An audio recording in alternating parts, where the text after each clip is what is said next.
Yalah, Parti Keramat 80 tahun ini kan akan jadi AMDAP, dan bila jadi kekal jadi AMDAP akan jadi bangsat lah AMDAP itu. Ini yang menjadi masalah. Dan orang-orang Melayu ada payung besar baru, iaitu Perikatan Nasional. Orang Melayu tak nampak kamu ni sebagai pejuang orang-orang Melayu lagi dah. Dia tak nampak dah. Kamu tak boleh buat apa. Nak UEC pun tak boleh buat apa. Apa tu, benda-benda lain ladang babi pun kamu tak boleh buat apa, padahal kamu dalam kerajaan. Dan kamu selalu cakap dalam akar umbi, kata kita boleh menentang DAP dari dalam, menentang DAP dari dalam. Kamu nak menentang DAP daripada dalam macam mana? Apabila kamu punya pemimpin nombor 1 Presiden AMDAP itu akur kepada DAP, kamu memekak dalam, dia buang. Sekarang dia tak boleh buang lah. Tapi mekat-mekat last keputusan pergi UMNO pusat dibuat oleh MKT AMDAP, so kamu kena akur. So celah mana yang kamu boleh mengekang DAP daripada dalam? Tak boleh. Yang mengekang daripada dalam itu adalah DAP yang kekang kamu.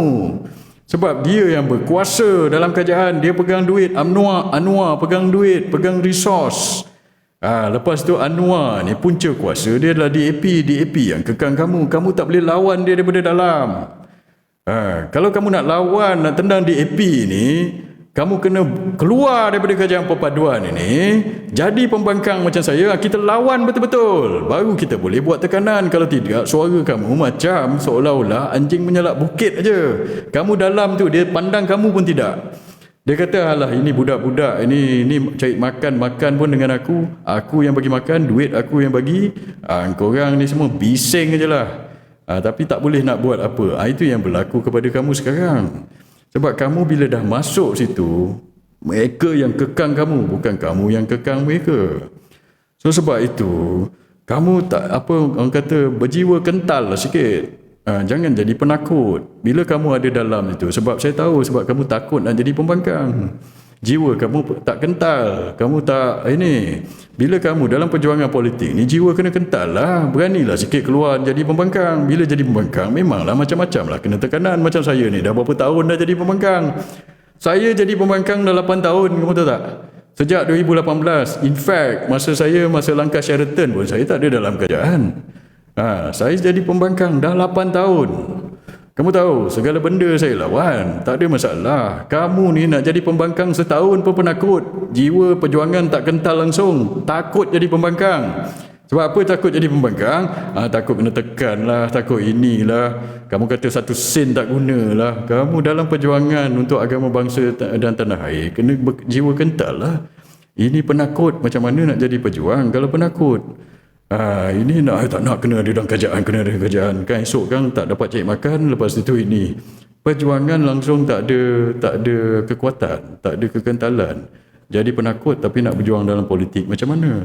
Kali ini last call untuk kamu. Kalau sebelum ini kamu penakut, kamu tak sanggup jadi pembangkang, tak sanggup nak bekerjasama dengan Perikatan Nasional, tetapi oleh kerana dia punya stake is high right now, taruhannya adalah besar. Taruhannya adalah Parti Keramat UMNO 80 tahun ini yang kita semua sayang, yang sekarang dipimpin oleh AMDAP. So untuk kita buang AMDAP ini, buang dewan-dewan ini yang perlu kita lakukan. Kalau tidak, dalam tempoh setahun 2 ini, lepas PRU habislah, parti ini semua tak ada lah. Lepas ni AMDAP selama-lamanya lah. So sebab itu saya cakap, sekarang ni is the time for you, orang-orang UMNO original dan pemimpin-pimpinan UMNO ni, for you to have courage. Before this you don't have courage. Kamu takkan boleh jadi pembangkang macam saya. Kamu setengah daripada kamu, satu hari jadi pembangkang pun kamu penakut. Saya tahu. Kamu tak boleh hilang jawatan, tak ada jawatan tak boleh. Tak ada pendapatan daripada kerajaan tak boleh. Tak boleh nanti kan kena tekan mahkamah, kena naik turun mahkamah, kena masuk penjara. You don't have the courage. I know. Saya 8 tahun dah jadi pembangkang. Kamu tahu tak? But this time around, last kali ini, have some courage. Sebab pertaruhannya adalah parti yang kita sayang ini. Kalau kamu tak mampu untuk jadi pembangkang dan berjuang macam saya 8 tahun, tak apa. But at least for the last year ni, ini yang akan membentuk, untung nasib UMNO selepas 80 tahun. Sebab kalau kamu buat keputusan yang kalah, kamu pengecut, penakut dan you don't have courage right now, maka parti yang kita sayang 80 tahun akan terkubur lepas PRU 16. Mungkin kamu boleh menang lah 6 kursi ke 8 kursi ke, tapi lepas tu kamu akan jadi AMDAP bangsat kerana terpaksa ikut Anwar Ibrahim dengan DAP untuk selama-lamanya kamu tak boleh bangkit. So sekarang ni you must have courage.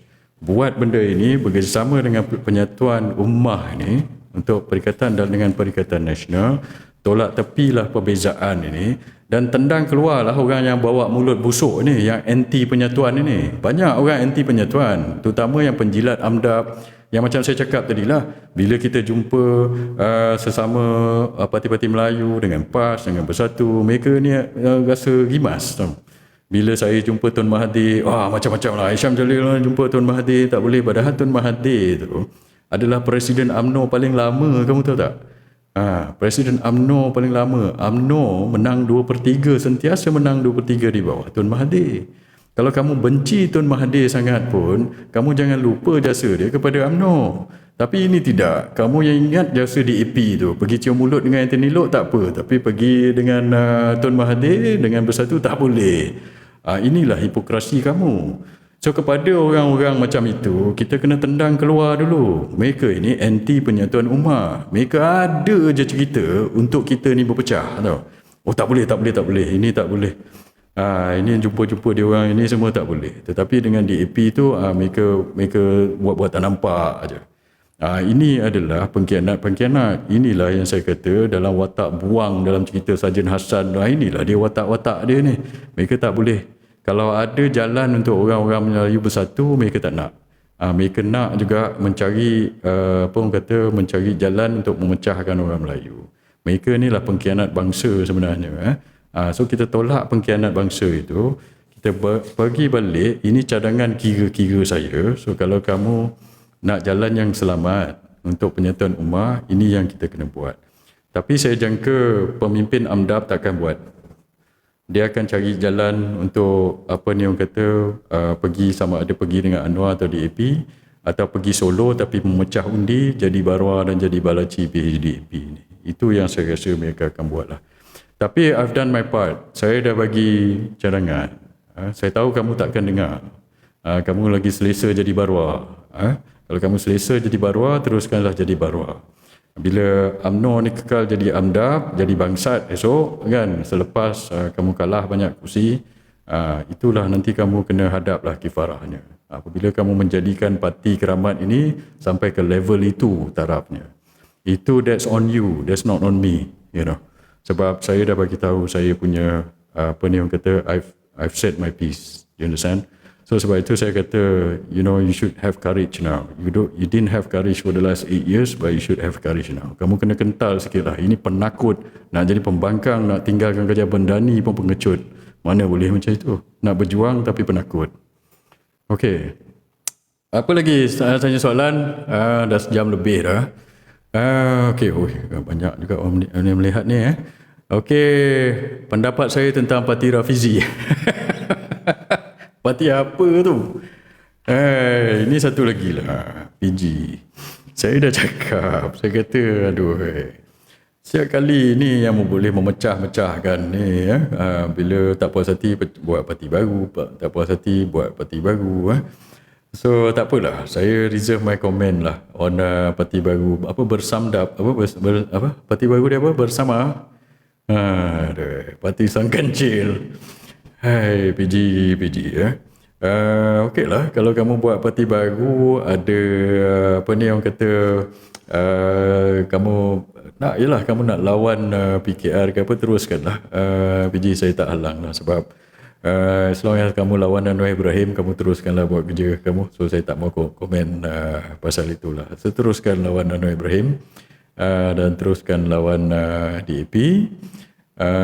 Dan itulah so okay, I reserve my comment on parti Rafizi dengan Nik Nazmi ni. Okay, lagi bersamamu parti bersamamu. Dia masalah Rafizi ni macam ni, sebab dulu masa dia pembangkang, dia superstar lah. Sebab dia ada formula, dia ada big idea, macam mana, kalau dia pun macam Anwar Ibrahim jugalah, Anwar Ibrahim version tua, dia version muda, PG ni. So dia the big idea, kita kena ni subsidi ni hak rakyat, kita boleh turunkan harga minyak at 1 PRU dululah, bila 10 tahun lepas ke berapa ni dia cakap boleh turun sampai RM50. Lepas tu beli kereta Myvi harga berapa puluh ribu. So he has all these ideas. Tapi masalahnya ada satu, iaitu dia tak ada pengalaman buat benda ni dasar betul-betul. So dia boleh cakap lah, memang sebenarnya kalau orang tak pernah buat dasar, orang tak pernah ada dalam kerajaan, mentadbir, cakap memang senang tau. Cakap semua orang boleh cakap, sembang babi pun boleh terbang. Macam kita cakap, saya cakap selalu lah. So macam Rafizi ni, Nazmi, kamu, you are smart guys, I know, you're very smart guys. I know Rafizi ni way back from 1991-92 tau. Saya dah cakap, saya menang pemidato terbaik kebangsaan dalam bahas Piala Perdana Menteri tahun 91. Dia menang tahun 1992.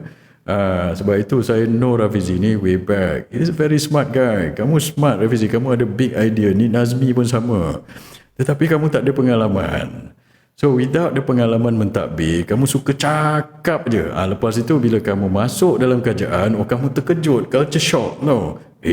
Alamak, apa yang aku cakap dulu sembang ni semua tak boleh buat, ataupun aku cakap tu what was I saying or something like that. Ataupun macam you have no idea, kamu in way over your head, dalam bahasa orang putih lah. Dalam bahasa Melayu in way over your head tu, macam baru kamu culture shock dekat situ, because you don't know what you're doing. Pengalaman, you didn't know what you were talking about. Sekali dibagi peluang untuk kamu jadi menteri, kamu tak boleh buat, and you don't know what to do. So kamu fail, sebab itu kamu sendiri letak jawatan. Tahu tak? Bukan kamu dipecat dalam menteri, kamu sendiri letak jawatan. So bila kamu letak jawatan, and then benda formula kamu semua tak jalan. Lepas itu yang si Ramanan kata kamu pergi buat vending machine 750 juta, betul ke? Saya tak ingat lah betul ke tak, ini Ramanan yang cakap. Tapi masalahnya, apa dasar-dasar dengan inisiatif kamu dalam kerajaan selama beberapa tahun kamu dalam kerajaan itu tak membuahkan hasil dan gagal. So that is, this thing is going to haunt you tau, akan menghantui kamu for the rest of kamu punya political career. Ini yang menjadi masalah kamu. Bila kamu buat parti baru, orang tengok apa kamu ni, kamu tu sembang kencang. Lepas tu bila masuk kerajaan, kamu tak boleh buat apa, kamu gagal. Lepas tu sekarang nak buat parti baru, kamu nak bawa cerita apa lagi ni, formula apa lagi ni. Itu menjadi masalah kamu. So sebab itu saya cakap, perjalanan saya lain. Sebelum saya jadi, orang tanya, Syam Jalil, apa kamu buat dalam kerajaan? Saya 20 tahun tau. Lebih kurang 20 tahun dalam kerajaan tau. Dan saya memang buat dasar. Saya buat dasar dalam kerajaan. Kira-kira yang kamu kata kira-kira subsidi tu. Tok Rafizi kata, Syam Jalil ni masa dalam EPU konon dia cakap macam dia menteri. So Fizi, masa aku dalam EPU memang bukan aku menteri. Ada menteri. Tapi kau ingat yang buat kira-kira tu menteri ke? Bukan menteri yang buat kira-kira.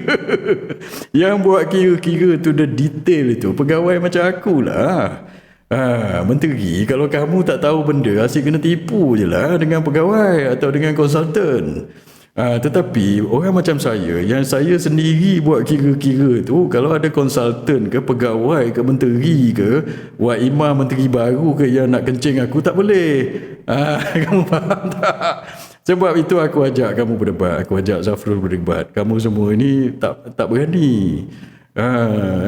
Sebab you don't know what you talking about. Kamu cakap jadi kayangan-kayangan. Kamu tak tahu macam mana benda itu dikira, macam mana benda itu dibuat. Kamu tahu chat GPT macam itu lagi. Chat GPT, lepas tu Google sikit. Aduh. I've gone through all this thing 20 tahun lepas tau. Saya dah buat kira-kira tu. Saya dah argue dengan konsultan-konsultan ni. Saya dah argue dengan pakar-pakar ini dah 20 tahun. So sebab itu, bila saya buat argument berkenaan dengan dasar di peringkat politik macam sekarang ini, Saya boleh agak benda mana yang masuk akal, benda mana yang tak masuk akal. Kalau benda yang cakap siapa pun boleh janji, oh nak janji ni, nak janji itu, semua Anwar Ibrahim, semua boleh janji. Yang sekarang dia jadi Perdana Menteri, bukan sahaja benda yang kamu janji tak buat, kamu pusing, terus terbalik yang kamu buat. Janji turun minyak, turun 6 sen, naik RM6. Terbalik kamu buat. So sebab itu saya cakap, masalah Rafizi dengan Nik Nazmi adalah benda itu. Kamu dulu cakap banyak, bermasuk kerajaan, kamu tak perform, kamu gagal, sekarang ni kamu keluar, kamu nak perjuang apa ini? Lepas itu kamu kata kamu nak buat apa, orang kata nak perjuangkan pasal isu salah guna kuasa dan rasuah. At the same time Anwar tengah attack kamu pasal kerajaan tengah attack kamu pasal satu kes rasuah. So dekat mana, macam mana itu? So sebab itu saya kata you have a lot of explaining to do, and you have a lot of macam mana kata credibility punya issues that you need to address before your party even can take off. Sebab bila kamu nak bincang pasal dasar kerajaan, orang akan tanya, kamu dulu jadi Menteri Ekonomi, kamu buat apa? Lepas tu kamu sendiri overwhelmed, tak tahu apa nak buat, kamu sendiri letak jawatan. So this is the issue with you, Rafizi. But it's not too late, kamu masih muda. In fact, kamu dua orang ni, you are younger than me, you know. So you still have time, you know. Learn from your mistake. And sekarang ni saya tak mau kacau kamu sebab kamu tengah lawan Anwar Ibrahim. So kita sama-sama lah pastikan Anwar Ibrahim dengan DAP ni tak berterusan memegang duit kita dan membuat keputusan yang menyusahkan rakyat. Okey, lagi 8,000 lebih mata ni campur, ini 10,000 mata melihat malam ni. Okey, lagi tanya last sekali soalan lah sebelum saya masuk tidur, esok saya kerja tuan-tuan. Calon pilihan PM, saya dah cakap banyak kali, Perdana Menteri PAS kena jadi Perdana Menteri lah. Kali ni PAS kena Perdana Menteri. Siapa-siapa pun bergantung pada PAS. Saya bebas, saya bukan ahli mana-mana parti, tapi saya menyokong supaya PAS jadi Perdana Menteri. Okey. PRU bila? Saya dah kata, saya ingat Anwar Ibrahim akan tengok PRN 3 negeri ni untuk dia ambil data, untuk dia sampel sentimen rakyat, lepas tu dia akan buat keputusan sama ada dia nak panggil PRU bila.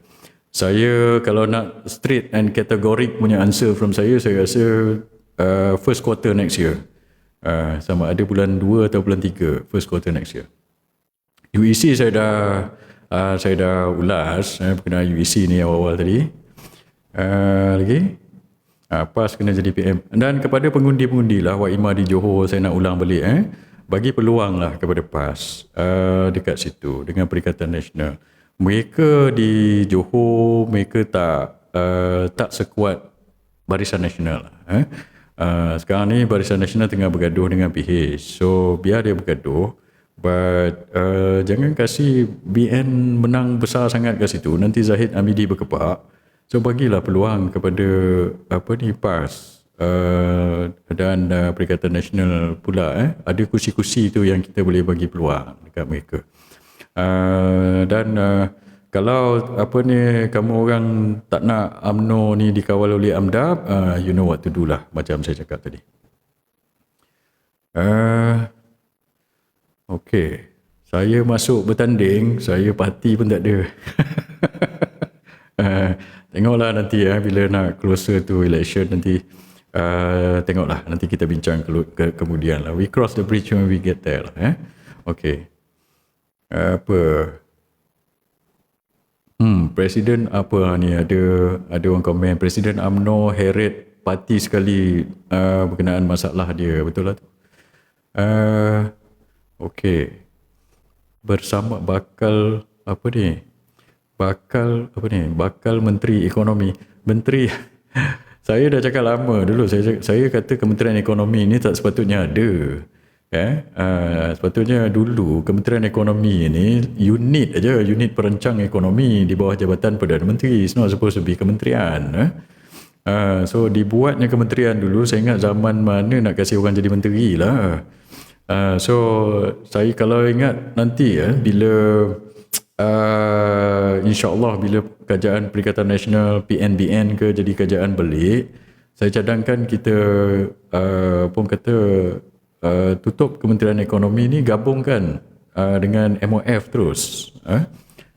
Sebab tak masuk akal kamu buat fiskal ni, lepas tu orang lain pula dah buat execution, dia kena ada ni. So letak aja bawah MOF, letak Menteri Kewangan, di bawah Menteri Kewangan. Kementerian Ekonomi ni tak patut ada pun. Unit perancangan ekonomi okey, dulu di bawah JPM, sebab di bawah Perdana Menteri, sebab unit perancangan ekonomi ni buat apa ni orang kata FDI punya approval in the 20-30 years ago. Sekarang ini tak perlu buat macam tu, dia buat blueprint, buat apa semua pergi pada MOF lah. So letak bawah Menteri Kewangan, dan Menteri Kewangan ni tak boleh, Perdana Menteri tak boleh jadi Menteri Kewangan lah. Jangan ikut perangai Anwar Ibrahim. In fact, masa kajian Perikatan Nasional dulu, kajian Perikatan Nasional, Menteri Kewangan orang lain. Menteri Kewangan orang lain. Betul lah. Menteri Kewangan zaman Tan Sri Muhyiddin pun Menteri Kewangan lain, orang lain. Masa zaman Mai Sabri, Menteri Kewangan siapa? Orang lain ke sama si Zafrul juga, ke orang lain. Tapi bila zaman Anwar Ibrahim, Menteri Kewangan dia lah yang pegang, Menteri ni pun, Perdana Menteri pun dia yang pegang. So bila Perikatan Nasional membentuk kerajaan esok, so saya cadang Menteri Kewangan orang lain lah. Perdana Menteri orang lain, Menteri Kewangan orang lain, dan Kementerian Ekonomi itu absorb bawa masuk Kementerian Kewangan. Itu cadangan saya. Tak perlu ada Menteri Ekonomi, tak function pun. Macam Menteri masa Rafizi jadi Menteri Ekonomi, apa function dia? Dia pergi buat vending machine, entah apa ke benda, vending machine nasi lemak, spend 700 juta, apa ke benda kejadah. Lepas itu budak sekarang ni, entah siapa nama dia, saya pun tak ingat budak ni. Dia pergi melawat tapak, maki-maki kontraktor. That's not the job. You know, I understand kamu nak buat konten, nak pergi konten, pergi maki-maki orang dekat bawah, buat konten lah, projek tak siap. But if you have to do that, maksudnya you not doing your work as a menteri. Menteri ni, you know, kamu di atas. Bukan saya cakap menteri tak perlu lawat kawasan. Menteri perlu lawat kawasan. Tapi bukan sampai kamu pula dah pergi maki-maki orang. Kenapa ni tak siap, ni jadual pergi tengok. La ilaha illallah. If you have to do that, maksudnya you're not good at your job. Maksudnya, because sebagai menteri, orang bawah kamu, agensi bawah kamu ni ramai. Tahu tak? So bila kamu, itu pasal saya kata budak-budak baru ini ataupun menteri-menteri baru ini, they don't know what they're doing lah. Dia tiba-tiba je masuk dilantik jadi menteri atau timbalan menteri. Macam mana mekanisme pelaksanaan dan mekanisme how government operate pun they don't understand. Ini yang menjadi masalah. Sebab itu kita kena tolak lah kajian hari ini. UMNO betul ada menteri berpengalaman, tetapi menteri berpengalaman UMNO kalau mereka jadi AMDAP dan jadi pak turut aja, itu baik tak payah. Macam Zamri bila masuk KPT, kamu patutnya dalam awal-awal dalam mesyuarat kabinet ni kamu bantah. Tapi kamu nak bantah macam mana? Sebab kamu dah jadi pak turut lah. Takut bantah kan Anwar Ibrahim replace kamu daripada jadi menteri. Saya faham lah masalah kamu. Tetapi bila kamu, walaupun kamu ada pengalaman, tapi bila kamu jadi menteri di bawah AMDAP, terpaksa ikut Presiden AMDAP dan terpaksa ikut Perdana Menteri daripada PH ini, kamu jadi tak function. Tiba-tiba jadi tak boleh buat apa lah. Sama ada kamu tahu tak tahu, tetapi memang kamu tak function. Okey. Lagi tuan-tuan, last kali lah saya ambil sebelum kita dah 1 jam setengah. Macam kita cerita ni, jadi hilang ingatan. Okey. KJ apa cerita? KJ saya tak tahu, kena tanya dia lah. Dia mungkin tengah cari-cari kursi lah. Itu hari kawan saya bagi tahu saya tak perlu bagi tahu lah nama kawan saya tu siapa kan. Dia kata KJ telefon dia. KJ telefon dia minta dia tolong. Ini saya dengar hearsay lah. Bukan daripada KJ, daripada kawan saya. Kalau kawan saya tu bohong, dia bohong. Maksudnya cerita ni tak betul lah, saya tak tahu. Tapi saya percayalah kawan saya tu, saya tak rasa dia bohong. Dia kata telefon KJ telefon dia minta tolong untuk KJ reki-reki nak bertanding di Putrajaya. So ini kawan saya bagi tahu saya lah. So kepada KJ aku nak tanya kau, betul ke kau pergi telefon orang, kau nak reki-reki bertanding Putrajaya? So jawablah. Itu je lah saya nak tanya dia, betul tak betul, dia jawablah. Mungkin dia tengah mencari kursi lah sekarang ni. Okay.